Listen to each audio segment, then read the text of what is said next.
నమస్కారం అందరికీ. వారు మనతో పాటు మన స్టూడియోలో ఉన్నారు బాల త్రిపుర సుందరి ఉపాసకులు, celebrity astrologer and life coach అయిన ఆర్బి సుధా గారు. మరి డిసెంబర్ వచ్చేసిందంటే అందరం జనవరి కోసం వెయిట్ చేస్తూ ఉంటాము. జనవరి అంటే న్యూ ఇయర్, న్యూ ఫీలింగ్స్. కాబట్టి ఈ జనవరి నెలలో ద్వాదశ రాశుల వారికి ఎలా ఉంది, ద్వాదశ రాశులు తెలుసుకునే ముందు అసలు గ్రహస్థితులు ఎలా ఉన్నాయో మనం మేడం గారు తెలుసుకుందాం. పదండి మేడం. మనం ఆల్మోస్ట్ ఇయర్ ఎండింగ్ వచ్చేసాము అంటే జనవరి, అందరూ న్యూ ఇయర్ ఫలితాలు అంటే ఫస్ట్ జనవరితోనే స్టార్ట్ చేస్తాం కాబట్టి జనవరి గురించి అందరూ చాలా ఎక్సైటెడ్ గా ఉన్నారు. ముందుగా రాశిఫలాలకి వెళ్లే ముందు అసలు జనవరిలో ఏ ప్లానెట్స్ ఎలాంటి పొజిషన్స్ లో ఉన్నాయో ఒకసారి వివరించండి. నువ్వు గోచారం అడుగుతున్నావు, కరెక్టే. మనం ఎప్పుడు రాశి ఫలితాలు మాట్లాడుకున్నా గోచారం మాట్లాడుకుంటాము. ఫస్ట్ ఎప్పటికైనా ఏంటంటే మనం మేజర్ ప్లానెట్స్ గురించి మాట్లాడుకుంటాము. రాహుతో మొదలెడుతున్నాను నేను. సో రాహు ఏమో మీనంలో ఉన్నారు, కేతు ఏమో మనకి కన్యలో ఉన్నారు. అలాగే ఏంటంటే అన్నిటికన్నా బెనిఫిట్ గ్రహం మనకి గురు గ్రహం. గురు ఏమో మనకి వృషభంలో ఉన్నారు, కానీ రిట్రోగ్రేడ్ అంటే ఏంటి వక్రించి ఉన్నారు అన్నమాట. అలాగే ఏంటంటే శని మనకి కుంభంలో ఉన్నారు, కానీ మంచిది ఏంటంటే ఆయన డైరెక్ట్ గా వచ్చేస్తారు, అంటే డైరెక్ట్ మోషన్ లో ఉన్నారనమాట. అలాగే మనం చూసాము అంటే నెక్స్ట్ శుక్రుడిని చూసుకోవాలి. శుక్రుడేమో మనకి శనితో పాటు కుంభంలోనే ఉన్నారు. Towards end of this month జనవరి 2025 కి ఆయన మీనానికి వెళ్తున్నారు అనమాట. అలాగే ఏంటంటే మనం మార్స్ గురించి మాట్లాడుకుని మనం చాలా ఎపిసోడ్స్ కూడా చేసాము. మార్స్ ఏంటంటే మన కుజుడు ఏంటంటే ముందుకి వెనక్కి వెళ్తున్నారు.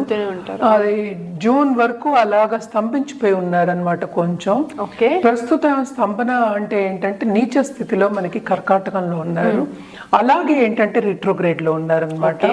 అదే ఈ మంత్ ఎండ్ కి 21st Jan కి ఆయన మిథునానికి వెళ్తున్నారు అనమాట.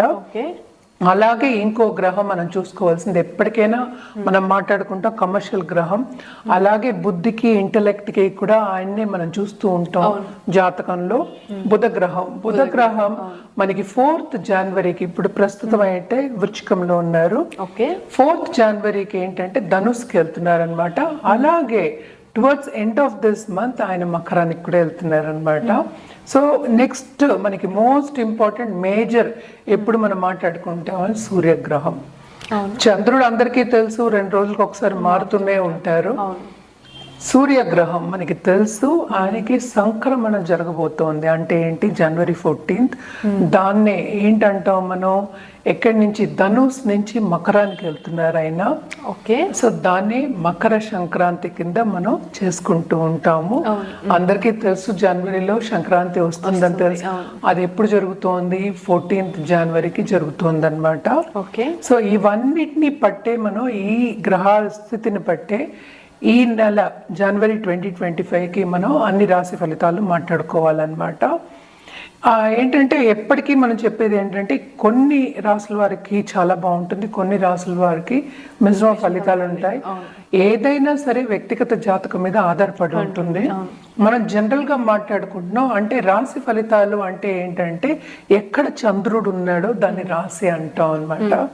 సో వాళ్ళ జాతక రీత్యా మిగతా ప్లానెట్స్ చూసుకున్న తర్వాత మనం ఒక రెమిడియల్ మెషర్స్ కానీ లేకపోతే ఒక జాతిరత్నం కానీ లేకపోతే ఏంటంటే వాళ్ళు పర్టికులర్గా ఏ గ్రహం చేసుకుంటే వాళ్ళకి ఉన్నత స్థాయికి వస్తారు అనేది చెప్పడం అనేది జరుగుతుంది. కానీ ఇక్కడ ఏంటంటే మనం ఉత్తి రాశి ఫలితాలే మాట్లాడుకోగలం, ఎందుకంటే అవే జనరల్. అందరి జాతకాలు తీసి మనం పరిశీలించుకోలేము కనుక రాశి ఫలితాలు మాట్లాడుకుంటున్నాం అన్నమాట. సో జనవరిలో ఏంటంటే కొన్ని రాశుల వారికి చాలా బ్రహ్మాండంగా ఉంటుంది. ఎస్పెషల్లీ వృశ్చిక రాశి వాళ్ళకి చాలా బాగుంటుంది. అది కూడా ఎప్పుడు బాగుంటుంది అని మాట్లాడుకుందాము. అలాగే పరిహారం చేయాలి అంటే కనుక తప్పక ఈ నెలంతా మనం సన్ గాడ్ అంటే ఏంటంటే సూర్యభావానికి చేసుకోవడం చాలా మంచిదన్నమాట. పొంగల్ కానీ లేకపోతే సంక్రాంతి కానీ ఇవన్నీ కూడా సంక్రమణం జరుగుతోంది కనుక తప్పక మనకి హెల్త్ బాగుండాలి. అలాగే ఏంటంటే ఉన్నత వ్యక్తులతో పరిచయం ఏర్పడాలి. అలాగే బాగా డబ్బు సంపాదించాలి, అంటే సంపద రావాలి, మనం ఆకర్షించుకోవాలి అన్నప్పుడు ఈ నెల మొత్తం అంతా ఆదిత్య హృదయం చదువుకోవడం, అలాగే సూర్యుడికి అర్ఘ్యం ఇవ్వడం చాలా మంచిదన్నమాట. ఇవన్నీ చేసుకుంటూను ఒక్కొక్క రాసుల వారికిను పరిహారాలు మళ్ళీ వినిగా మాట్లాడుకుందాం. మేడం, కుంభరాశి వారికి ఈ న్యూ ఇయర్ జనవరిలో ఎలా ఉండబోతుందో ఒకసారి వివరించండి. తప్పక కుంభరాశి వాళ్ళకి కూడా ఏంటంటే మిశ్రమ ఫలితాలే చెప్పుకోవాలి. ఎందుకంటే బాగుంటుంది చాలా అని ఎప్పుడు చెప్తూ ఉంటాను నేను. బట్ వ్యక్తిగత జాతకం మీద అది ఆధారపడి ఉంటుంది అనుకో. బట్ ఏంటంటే ఏల్నాడ్స్ అని ఉంది కనుక ఎందుకు బాగుంటుందా అని అడుగుతారు. సో ఎప్పటికైనా ఏంటంటే హోప్ అనేది అంటే బాగుండాలి అనేది అందరూ కోరుకుంటాం. ఎవరు నీకు బాగుండకూడదని ఎవరు చెప్పం యూజువల్గా జనరల్గా. బట్ జనరల్గా చెప్పాలి ఈ నెల కుంభరాశి వాళ్ళకి అంటే బాగుంటుంది. ఎందుకంటే 4th లార్డ్ కూడానే ఉన్నాడు, అలాగే 9th లార్డ్ కూడా అయ్యాడు. కూడానే అంటే భాగ్యం అనేది డెవలప్ అవుతుంది. శనితో పాటు వీనస్ ఉన్నాడు. సో తప్పక భాగ్యం అనేది అలాగే మనం చూసాము అంటే మనకి 5th లార్డ్ ఏమో మనకి 11th వస్తున్నాడు. లాభం అనేది చేకూరుతుంది. అంటే వాళ్ళు చేసే పనిలో కానీ వాళ్ళు చేసే బిజినెస్ లో కానీ ఎస్పెషలీ రియల్ ఎస్టేట్ లో ఉన్న వాళ్ళకి, అలాగే ఏంటంటే ఆన్లైన్ బిజినెస్ చేసే వాళ్ళకి, ఎందుకంటే 2nd రాహు ఉన్నాడు కనుక ఆన్లైన్ బిజినెస్ చేసే వాళ్ళకి మాత్రం తప్పక చాలా బాగుంటుంది. ఇప్పుడు online business especially women entrepreneurs చాలా మంది ఉన్నారు, వాళ్ళకి చాలా బాగుంటుంది అని చెప్పాలి. అలాగే మనం చూసాము అంటే హెల్త్ కూడా సెన్సిటివ్ గా ఉండేది ఇప్పుడు కొంచెం కుదుట పడుతుంది. చాలా మంది ఇబ్బంది పడేవాళ్ళు, హెల్త్ విషయం మీద ఇబ్బంది పడేవాళ్ళు కొంచెం ఓరట అనేది చూస్తారు, బాగుంటుందనే చెప్పాలి. 2nd రాహు ఉన్నాడు కనుక విచిత్రంగా సడన్ గా డబ్బు వచ్చే ఛాన్సెస్ ఎక్కువ కనిపిస్తున్నాయి. అలాగే ఏంటంటే 2nd లార్డ్ ఏమో 4th లో ఉన్నారు, అంటే ఫైనాన్షియల్ స్టేటస్ అనేది ఇంప్రూవ్ అవుతుంది అని చెప్పుకోవాలి. ఓన్లీ ఇక్కడ ఏంటంటే దాంపత్య జీవితంలో కొంతవరకు ప్రాబ్లమ్స్ వచ్చే ఛాన్సెస్ ఉన్నాయి. ఎందుకంటే 7th లార్డ్ సన్ ఏమో మనకి మకరానికి వెళ్తున్నాడు, కానీ కూడానే శని ఉన్నాడు కనుక తప్పక ఏంటంటే అన్ని నిలబడతాయి, పాజిటివ్ గానే ఉంటాయని చెప్పుకోవాలన్నమాట. అలాగే మనం చూసాము అంటే మార్స్ అంటే కుజుడేమో మనకి నీచిపడున్నాడు, 6వ ఇంట్లో ఉన్నాడు. సో తప్పక వీళ్ళకి ఎనిమీస్ మీద వీళ్ళు తప్పక ఏంటంటే సక్సెస్ సాధిస్తారనమాట. వాళ్ళు పైకి వెళ్ళే ఛాన్సెస్ ఎక్కువ కనిపిస్తున్నాయి. బిజినెస్ రంగాల్లో మాత్రం ఏంటంటే స్టాక్ మార్కెట్ ట్రేడింగ్ కానీ ఫైనాన్షియల్ మార్కెట్స్ లో ఉన్న వాళ్ళకి కానీ కొంతవరకు లాభాలు వచ్చే ఛాన్సెస్ ఉన్నాయి, కొంతవరకు లాసెస్ వచ్చే ఛాన్సెస్ ఉన్నాయి. కొంచెం జాగ్రత్తగా చూసుకోవాలి అనేది సూచన అన్నమాట వీళ్ళకి. అలాగే మనం చూసాము అంటే 8th లో కేతు ఉన్నాడు. ప్రాపర్టీ ఇష్యూస్ కూడా కొంతవరకు చూసుకోవాలి, లేకపోతే ఏమవుతుందంటే కోర్ట్ వరకు వెళ్ళే ఛాన్సెస్ ఉన్నాయి. ఎవరికైనా కోర్ట్ కేసెస్ ఉంటే కూడా అవి ఎక్కువ నీడిస్తాయి, అంటే లాంగ్ టర్మ్ వెళ్తాయి, కానీ దానికి ఒక తీర్పు అంటే రిజల్ట్ అనేది రాదనమాట. సో కొంచెం జాగ్రత్తగా ఉండడం ఈ నెల మంచిది. ఎస్పెషల్లీ ఏంటంటే నోటి దురుసు, అగ్రెసివ్నెస్ ఇవన్నీ కొంచెం తగ్గించుకొని ముందుకు సాగడం అనేది చాలా బెటర్. అలాగే ఏంటంటే దాంపత్య జీవితంలో నేను చెప్పినట్టు 7th లార్డ్ 12th లో పడ్డాడు కనుక తప్పక బిజినెస్ పీపుల్కి చాలా బాగుంటుంది, బిజినెస్ చేసే వాళ్ళకి. అది ఆల్రెడీ నేను చెప్పున్నాను. అండ్ ఆల్సో ఏంటంటే స్టాక్ మార్కెట్లో ఉన్న వాళ్ళకి కొంతవరకు లాభాలని చెప్పాను కదా, it is because of this only. And మనం చూసామంటే దాంపత్య జీవితం మనం చూసాము అంటే లాంగ్ టర్మ్ దాంపత్య జీవితంలో ఉన్న వాళ్ళందరికీ కొంచెం ఎడబాటు వచ్చే ఛాన్సెస్ ఉన్నాయి. కొత్తగా పెళ్ళైన వాళ్ళకి కూడా అడ్జస్ట్మెంట్ ఇష్యూస్ వచ్చే ఛాన్సెస్ ఉన్నాయన్నమాట.